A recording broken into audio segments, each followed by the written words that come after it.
Anak? Oh, Nay, gising ka pa? May ibibigay lang ako sa'yo.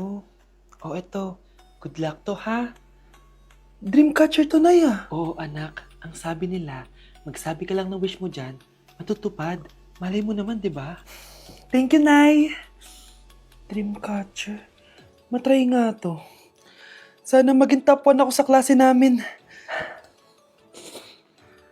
Anak! Congrats! Bakit po, Nay? Ikaw daw ang top 1 sa klase nyo! Totoo ba, Nay? Totoo nga to.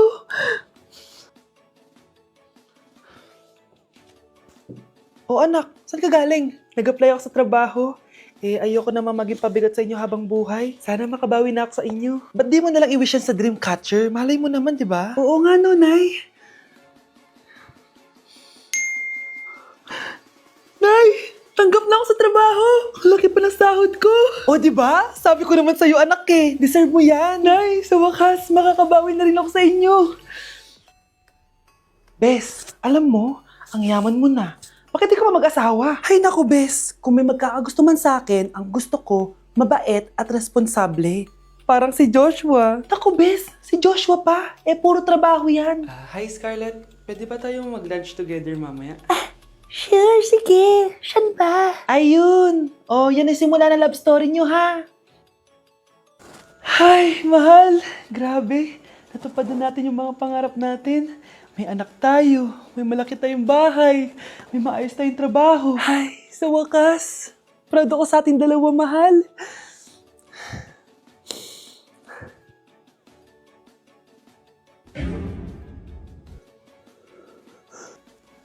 Mahal?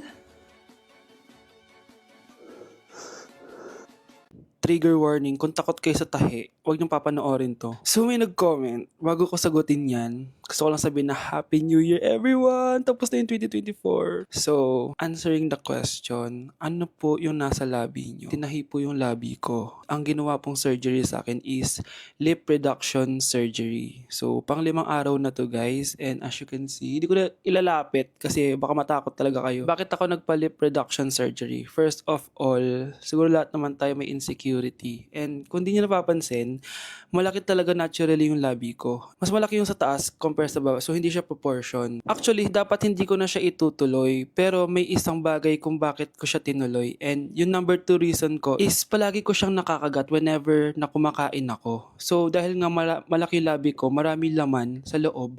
So, kapag ngumunguya ako, nakakain ko siya. Ang tendency, hindi nawawala yung singaw ko. And lumalaki yung singaw ko kasi palagi ko siyang nakakagat. Imagine, hindi lang isa, hindi lang dalawa ko siya beses nakakagat, kundi siguro mga 5. Ganun kalala. So, dugong-dugo talaga. Kaya tinuloy ko na rin siya para finally mabawasan na yung laman niya sa loob at sana hindi ko na siya makagat in the future. Pero syempre, para mas maging confident na rin ako sa mga pictures. Kung nagtataka kayo kung bakit after Pasko or December 26 ako nagpa-surgery, is yun yung earliest na appointment na pwede yung doctor ko. And yun na yung ginrab ko since kailangan kong gumaling before ako bumalik sa school. Kasi di naman ako pwedeng bumalik sa school na nang ganito yung sitwasyon ng bibig ko. Paano ako magre-report, diba? Ito na ata yung sinasabi nilang New Year, New Me.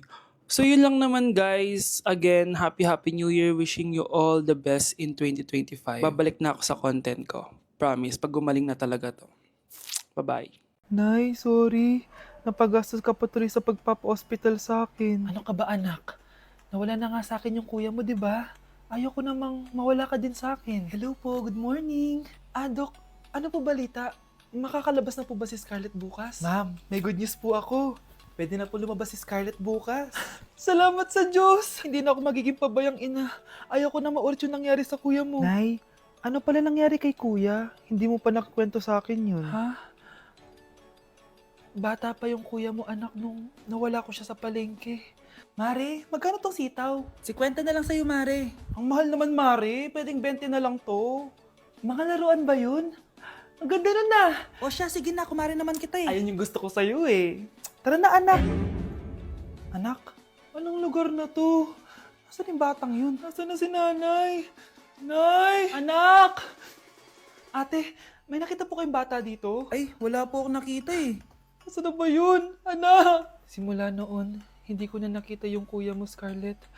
Hanggang sa may pumuntang pulis sa bahay natin. Ang sabi nila, Patay na daw siya. Grabe naman yung nangyari kay Kuya Nay. Ang lungkot naman po pala nung nangyari sa Kuya ni Scarlett.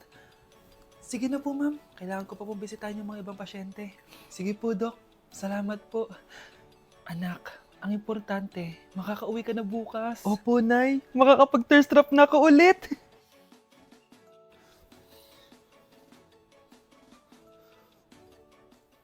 Anak, tara na, uwi na tayo. Nay, may pinapabigay pala si Doc sa'yo. Oh, ano naman kaya to?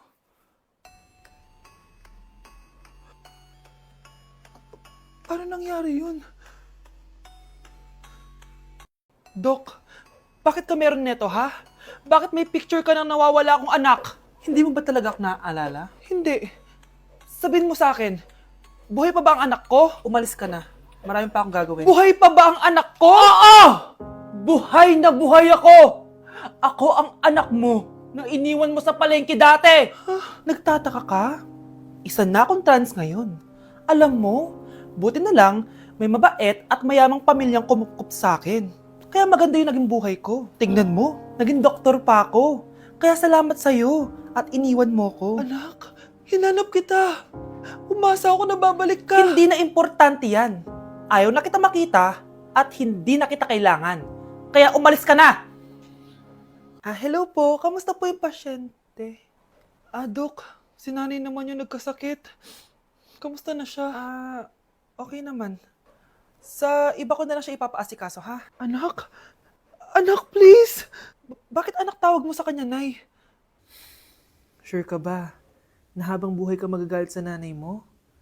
Nakita ko results niya kanina. Anytime, pwede siya mawala. Magpapahangin lang ako. Nasaan na sila? Hello, nurse? Nasaan yung pasyente dito sa room 214? Anak? Ako ba hanap mo? Nay, akala ko may masamang nangyari na sa'yo. Anak, hindi na kita iiwan. Good news! False alarm lang pala yung nakita namin result sa nanay mo. Ibig sabihin, magiging okay siya. Salamat naman. Nay, ayoko na mawala ka sa akin, ha? Yay! May ate na ako! Honey, happy birthday. A day in my life as... Ano ba special sa akin? Guri-guring-guri, kura-guring-gura. Game 1. Bawal ang malapit na ma-dropout sa school. Di ako yun, ha? So for today's agenda, may pupuntahan tayo. So secret muna. Pero sasabihin ko na. Ano ba talaga? Bala ko kasi mag-business. Wow, business! OA. So hindi ko muna sasabihin kung anong business yon. Mind your own business muna. So guys, dahil anniversary na namin ni Honey Bunch bukas, bibilang ko siya ng flower and cake. So nandito na tayo sa flower shop ngayon. Ayan na guys, so nakabili na tayo. So pinili ko pink roses and ganito yung design niya. 12 pieces to guys kasi in each month, mahal ko siya. So 12 months, gets nyo ba? Wala. Happy anniversary Honey Bunch. I love you so much. Sana magkaanak na tayo. So bibili ako ng cake para kay Honey Bunch. 2 cake yung binili ko. Tapos ito yung papadedicate ko. Ate, pwede ba to? Guys, yung mukha ni ate parang gusto niya sabihin sa akin na sana sinend mo na lang yan sa messenger. Seryoso ako. Gusto ko talagang padedicate yun sa cake. Sa mga nagtatanong kung kapatid ko ba to, hindi ko po yun kapatid. O sige na, mag-promote ka na. Shoutout po sa O, akin. diba? May bayad yung promotion dito. Kala mo libre lang yun. Sige na, ipapromote na kita. Ilalagay ko na lang sa bicep mo yung TikTok mo. Ayan. So guys, nandito na tayo sa labas ng bahay. Bigay na natin to kay Honey Bunch. Happy anniversary! May cake ka. Honey, happy anniversary! So anong wish mo para sa ating dalawa? So yun lang naman. Sige na. Tay? O anak. Si nanay kasi kahapon pwede umuwi. Ano na kaya nangyari doon? Busy lang yung nanay mo. O siya, may good news ako sa'yo. Malapit na tayong yumaman. Anong ibig sabihin nun, Tay? Basta, hintayin mo na lang. Opo, Tay. Mabibili mo na lahat ng gusto mo, anak. Nasaan na kaya si nanay? The subscriber cannot be Nay, reached. sumagot ka! Please try again later. Anak, may aasikasuhin lang ako para yumaman na tayo. Ikaw munang bantay ng bahay, ha? Tay, si nanay kasi ilang araw nang di umuwi. Wala ka pa rin bang balita sa kanya? Scarlett, di ba sabi ko sa'yo busy ang nanay mo? Babalik din yun, huwag ka mag-alala. Sige na ha.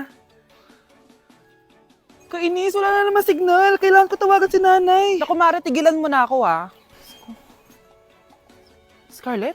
Aling Rosa? Bakit po? Bakit nandito ka? Hindi ba dapat nasa burol ka ng nanay mo? Burol? Nagjo-joke ka ata, tita. Buhay pa yung nanay ko. Eh, kakagaling ko lang dun eh. O eto, hindi ba't nanay mo yung nakaiga dyan sa kabaong? Scarlett, anong ginagawa mo dito sa labas? Tay, explain mo to! Bakit nakaburol si nanay, ha? Kaya siguro hindi siya umuwi ng ilang araw? Tay, ano? I-explain mo na sa akin kung bakit nakaburol si nanay, ha? Bakit ka ba naniniwala dun, ha? Ang totoo mong nanay, busy. Di ba sinabi ko na to sa'yo? Pero tay! Wala nang pero. Huwag mo akong hintayin magalit, Scarlett. Di mo magugustuhan. Hindi pwedeng hindi si nanay yung nakita ko sa cellphone. Alam na alam ko yung tsura ni nanay. Malalaman ko rin sikreto mo, tay. Oh, Scarlett, aalis ako ulit, ha? Huwag kang pasaway.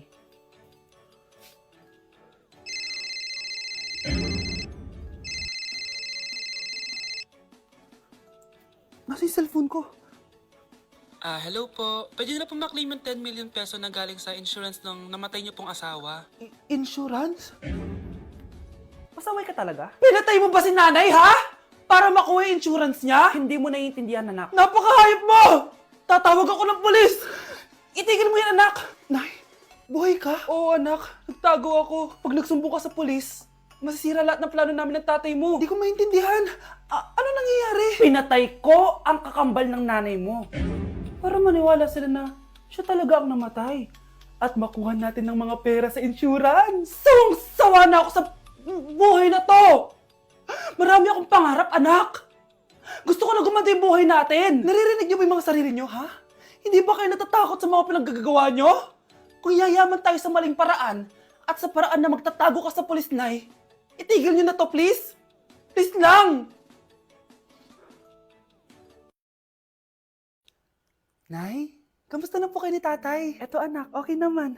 Ikaw, kamusta ka na? Eto nay, malapit na ako matapos ng college. Sana paglabas nyo ni tatay, marami na akong ipon. Huwag kang mag-alala anak, konti panahon na lang.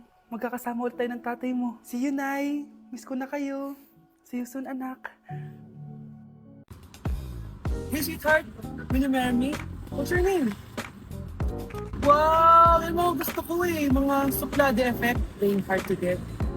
Gusto mo manood tayo ng sine? I'll pay. No problem with that. Excuse me, may boyfriend na ako. Okay lang yun. Hindi naman ako seloso eh. Pero ang boyfriend ko, seloso. Huwag mo sabihin, kalbo na naman yung boyfriend mo. Ha? Sino kalbo? Yung pangit yung kalbo. Yan ang boyfriend ko. Sa larangan, lansangan, Ito lang. Ang boyfriend ko din to eh. Ba't nandito ka? Saan mo nasabay ka lang? Ha? Ano ba yan? Tama nga. eh. Hindi na na. Nay, tinatamad ako pumasok. Diyos ko mga kabataan ngayon. Kami nga, tumatawid pa kami ng ilog at bundok. Nayo, ito award mo. Ang ganda mo, be. Ano ka ba, be? Ako na to eh. Ikaw na talaga yan. Mas inuna pa mag-makeup kaysa maligo. Yes! Hoy, ikaw babae ka. Puro ka cellphone. Eh, ikaw nga buong araw nakikipag-chismisan doon. May sinabi ba ako? Be, ang lungkot mo siguro, no? Kasi wala kang jowa. Mas okay na yung walang jowa kaysa sa walang mama. Ang boring naman. Maginis kaya ako. Anak, maglinis ka na nga ng bahay. Ay, matutulog na lang pala ako. Be, nagugutom ako. Kain tayo. Huwag na, be. Nagtitipid ako. Tara, libre ko. Sige, tara. Alam mo, ate, kung nakakayaman lang ang pagiging marupok, mayaman ka na. Kung nakakayaman lang ang pagiging pangit, ikaw na pinakamayaman.